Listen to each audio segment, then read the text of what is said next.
بسم اللہ الرحمن الرحیم۔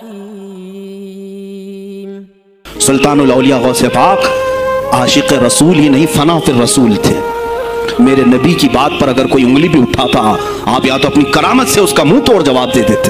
کسی عیسائی نے صرف یہ کہا تھا میرے نبی عیسیٰ افضل ہے، وہ مردوں کو زندہ کرتے تھے، آپ کو جلال آیا، کہا محمد افضل نہیں ہے اس لیے کہ وہ مردے زندہ نہیں کرتے تھے، آپ اس کا ہاتھ پکڑ کر قبرستان لے گئے۔ میرے نبی پر بات کرتا ہے، میں تجھے زندہ کر کے دکھاتا ہوں۔ اپنی کرامت سے مردے کو زندہ کر کے دکھایا۔ اب بول کون افضل ہے، عیسیٰ افضل ہے کہ میں افضل ہوں؟ تو نے تو عیسیٰ علیہ السلام کو مردے زندہ کرتے دیکھا تو نہیں، لیکن عبد القادر کو سامنے دیکھا۔ غوث پاک نے کہا میں اپنا موازنہ عیسیٰ علیہ السلام سے نہیں کرتا ہرگز، لیکن یاد رکھنا میرے نبی پر اگر زبان کھولے گا تو عبد القادر اپنے قدم سے اس کو جواب دے گا۔ جو لوگ بزرگوں کے واقعات کو بیان کرتے ہوئے یہ کہتے ہیں کہ فلاں بزرگ جو ایسے تھے کہ وہ مردوں کو زندہ کر دیتے تھے، اللہ رب العالمین کے بارے میں قرآن کہتا ہے، حدیثوں میں ہے، دعاؤں میں ہے کہ اللہ ہی وہ ذات ہے جو زندے کو مردہ اور مردے کو زندہ کرتی ہے۔ حضرت ابراہیم علیہ السلام نے نمرود سے مناظرے میں کہا میرا رب وہ ہے جو زندہ اور مردہ زندہ کرتا ہے اور موت دیتا ہے۔ تو یہ اللہ کی شان ہے کہ وہ زندگی اور موت دے۔ اب اگر کوئی ایسا مانتا ہے کہ شیخ عبد القادر جیلانی ہوں یا فلاں بزرگ ہوں، فلاں اور بزرگ ہوں، وہ مردے کو زندہ کر دیتے تھے، ان کے پاس یہ طاقت تھی۔ ہم حضرت عیسیٰ علیہ السلام کا معجزہ مانتے ہیں کہ وہ کہتے تھے کم بإذن اللہ، تو مردہ جی اٹھتا تھا، لیکن کیا یہ حضرت عیسیٰ کی طاقت تھی؟ اگر کوئی ایسا مانے کہ یہ حضرت عیسیٰ کی طاقت تھی تو یہ اللہ کو احد نہ ماننا ہوگا، شرک کرنا ہوگا، اللہ کے کام کو ایک مخلوق کے لیے ثابت کرنا ہوگا۔ بہت اچھی طرح بظاہر سادی بات ہے، لیکن ہمارے مسلمانوں میں بہت بڑی تعداد لوگوں کی ایسی ہے جو اس قسم کی شرکیات میں مبتلا ہے اور انہیں اس بات کا احساس بھی نہیں ہے کہ وہ شرک کر رہے ہیں، سب سے عظیم گناہ، اور اس پر توبہ کیے بغیر مر گئے تو کبھی جہنم سے نہیں نکلیں گے۔ اچھی طرح سمجھیں کہ اللہ رب العالمین احد ہے، اس کا معنی یہ ہے کہ رب العالمین اپنے کاموں میں تنہا ہے۔ اب اللہ اولاد دیتا ہے، اللہ کا ایک کام ہے، کوئی اللہ کے علاوہ اولاد نہیں دے سکتا۔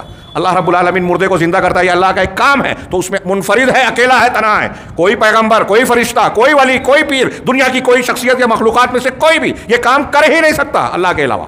اللہ تو خالق ہے، مخلوق ہے ہی نہیں۔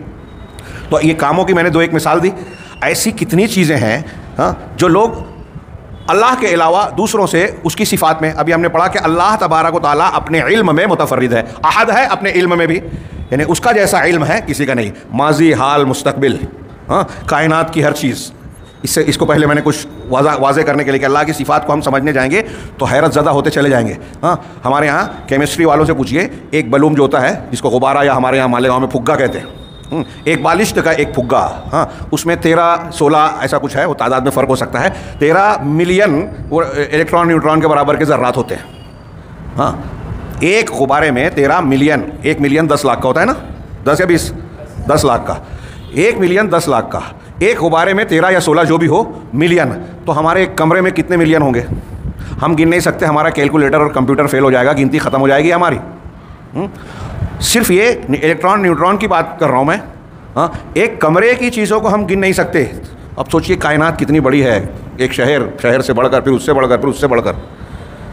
قرآن میں ہے اللہ رب العالمین نے احصا کل شیء عددا، اللہ نے ہر چیز کو گنتی کر رکھی ہے، شمار کر رکھا ہے۔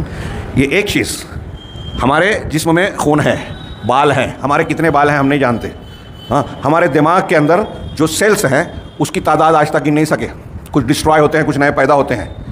خون کے ذرات کہتے ہیں، اس میں صرف خون میں 20 لاکھ پروٹین ہے، ہر ایک کے فنکشن کو آج تک انسان ہر ایک کے کاموں کو نہیں جان سکا، جن کو جانا ہے ان کے پورے کاموں سے واقف نہیں ہے۔ ایک درخت لیجئے، درخت میں کتنے پتے ہیں، پتے میں کتنی باریک باریک عروق ہیں، عروق جس کو ہم رگ کہہ لیں، ہمارے جسم کی جیسے رگیں ہوتی ہیں، عروق شعریہ، باریک باریک رگیں ہیں، ہم گن نہیں سکتے۔ ایسی درختوں میں ہیں، ان کی جڑ ہے، جڑوں میں کتنے بال ہیں، ہم ایک درخت کو گن نہیں سکتے، کائنات میں کتنے درخت ہیں۔ اللہ رب العالمین نے ہر چیز کو گن رکھا ہے۔ ہم جس زبان کو جانتے ہیں کیا وہ پوری جانتے ہیں؟ میں اردو بول رہا ہوں کہ اردو سے واقف ہوں، جتنا میں جانتا ہوں وہ کم ہے، جتنا نہیں جانتا وہ زیادہ ہے، پھر بھی میں یہ سمجھا جاتا ہے کہ ہم یہ زبان جانتے ہیں۔ کوئی بھی زبان لے لو، اس کا کچھ حصہ آدمی جان کر عالم کہلاتا ہے، اس کا جاننے والا کہلاتا ہے، جبکہ زیادہ چیزیں نہیں جانتا۔ ایسے ہی فنون کی بات ہے، آئی اسپیشلسٹ، ہارٹ اسپیشلسٹ، فلاں اسپیشلسٹ، زندگی کھپا دی ایک آنکھ کے عضو کا فنکشن جاننے کے لیے، اس کا علاج پرکھنے کے لیے، کب کون سی خرابی کیسے ہوتی ہے، کیا خرابی ہوئی تو اس کی وجہ کیا ہے، اور کون سی دوا دیں گے تو اس کا علاج ہوگا۔ اور اس کے باوجود آنکھ کا اسپیشلسٹ بہت سی بیماریوں میں اپنی علاج کرنے کے بعد کہتا ہے کہ جتنا میں جانتا تھا، کر سکتا تھا، میں نے کیا اب اوپر والے کے ہاتھ میں۔ مطلب یہ کہ جس کا وہ اسپیشلائزیشن رکھتا ہے، تخصص، اختصاص رکھتا ہے، اس کے بارے میں بھی یہ بات کنفرم ہے، وہ بھی اعتراف کرتا ہے کہ اس کے بارے میں پورا علم نہیں رکھتا۔